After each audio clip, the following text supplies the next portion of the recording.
नेपालमा अरू कोही जज नपाएर एलिजेलाई जज बनाएको नेपाली सो हो कि यो हिन्दी सो हो, नेपाली सोमा हिन्दी बोल्न पाइन्छ भनेर मान्छेहरू फेरि टिका टिप्पणी गर्न थालेछन्।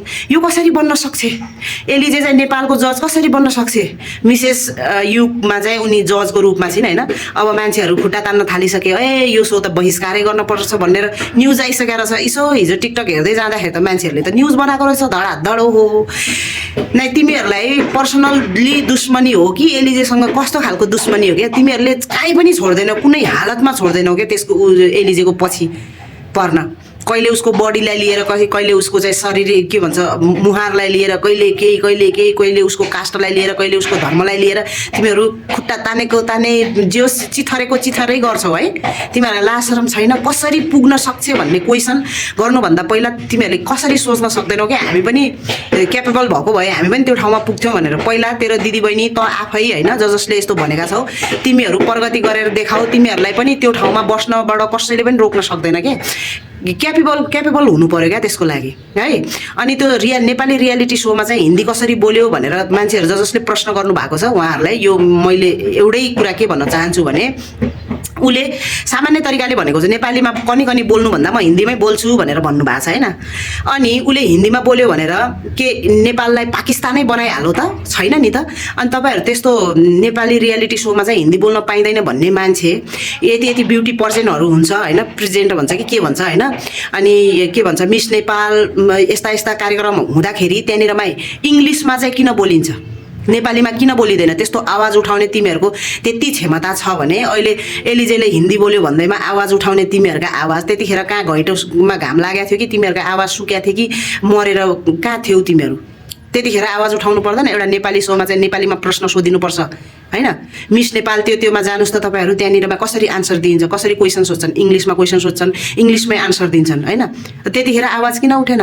नेपालमा भएर नेपाली उसमा चाहिँ नेपालीमै प्रश्न सोधिनुपर्छ, नेपालीमै उत्तर भन्नुपर्छ भनेर त्यतिखेर कहाँ गयो तिमीहरूको आवाज? किरा परेको थियो हँ? एलिजेले त सानो थोरै केही काम गरौँ भन्दाखेरि यिनीहरू यसरी लछार पछार परेर होइन पुरै चिप्लिँदै घस्रिँदै खुट्टा तान्न अगाडि सर्ने क्या। तिमीहरूको यस्तो बानी मलाई फिटिक्कै मन पर्दैन। यिनीहरूलाई त कस्तो लाग्छ भने यो एलिजेले त नेपाल बेचेर पाकिस्तानै बनाइसक्यो जस्तो गर्ने के, त्यस्तो खालको अभिव्यक्ति दिने के सोसियल मिडियामा होइन। सबभन्दा हेट गर्ने भनेको यिनीहरूले यही आयुष र एलिजीको होला। यिनीहरूको केही खाइदिएको पनि छैन, लाइदिएको पनि छैन, आफ्नो परिश्रम गरिरहेका छन्, आफ्नो मेहनत गरिरहेका छन् होइन। उनीहरू त्यो ठाउँमा पुग्नको लागि क्यापेबल छन् र पो त पुगेका छन् नि त। केही नभइकन तिमीहरू जस्तै लाटो गाँडो बुद्धि विवेकहीन भएका अर्काको चाहिँ चरित्र हत्या मात्र गर्न जान्ने भएको भए त्यो ठाउँमा राखिँदैन थियो नि त होइन। कुवाको भ्याएको त कुवै भनेको यही हो क्या। तिमीहरूको सोचै त्यस्तो छ क्या। अर्काको छोरी चेली बुहारी माथि चाहिँ तिमीहरूको नजर छ नि, गिद्धे नजर के। उसले राम्रै काम गर्दा पनि हेपेको छ। What the hell? कसरी? किन? नेपालको बुहारी हो थाहा होइन? तपाईँका दिदीबहिनी पनि त, तपाईँका छोरी चेली पनि त नेपालका विदेशतिर विवाह गरेर बसेका छन् त। उनीहरूलाई त्यस्तै हेला अपहेला गर्यो भने हामीलाई सही हुन्छ? हुँदैन नि त। अनि ऊ नेपालमा बिहे गरेर आइसकेको छ है, नेपाली नागरिक भनौँ वैवाहिक हिसाबले भइसकेको छ। ऊ हिन्दी बोलोस् कि इङ्ग्लिस बोलोस् कि नेपाली बोलोस्, उसलाई जुन भाषा कम्फर्टेबल लाग्छ त्यही बोल्छ। उसको आफ्नो नैसर्गिक अधिकार हो। तिमीहरूलाई किन टाउको दुख्छ बे? अचम्म लाग्छ यार। आफू पुग्न सक्दैनन् अनि त्यसपछि बस कुन तरिकाबाट गिराउने भन्ने यिनीहरूको धारणा हुँदो रहेछ होइन। पर्सनल दुश्मनी नै होला नि त, त्यही भएर त यस्तो गर्छन् होला। के खाइदिएको छ र त्यस्तो पर्सनली दुश्मनी निकाल्नको लागि? त्यो ठाउँमा पुग्नको लागि आफू पनि क्यापेबल हो होइन। कसरी पुग्न सक्छ भन्ने प्रश्न गर्नुहुन्छ नि, कसरी पुग्न सकिँदो रहेछ भनेर होइन।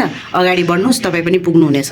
अगाडि बढेको व्यक्तिलाई चाहिँ खिसाल्ने, गिराउने, यो भएन त्यो भएन भनेर चाहिँ कमी कमजोरी भएको ठाउँमा निकाल्नु जायज कुरा हो। तर उनले बोल्नु पाउँछ नि, इङ्ग्लिसमा बोलोस् कि हिन्दीमा बोलोस् कि नेपालीमा बोलोस्, उसको आफ्नो नैसर्गिक अधिकार हो। त्यहाँनिरमा त्यो नेपालीमा मात्रै बोल्नुपर्छ भनेर ठोकुवा गरेर त त्यहाँनिर त्यो सो बनाएको छैन होला नि त। त्यहाँ बसेर आन्सर दिने व्यक्तिले पनि त इङ्ग्लिसमा आन्सर दिइरहेको छ त, त्यसको बारेमा किन आवाज उठेन? बात गर्थे हो छि। यो झिङ्गाले पनि के मुखै नधोइकन बोल्दैछ साथीहरू। मलाई चाहिँ एकदमै एलर्जी भएको। यार बाँच्न देऊ क्या मान्छेलाई, गरी खान देऊ त। आफू पनि गरी खाऊ, अर्कालाई पनि गरी खान देऊ।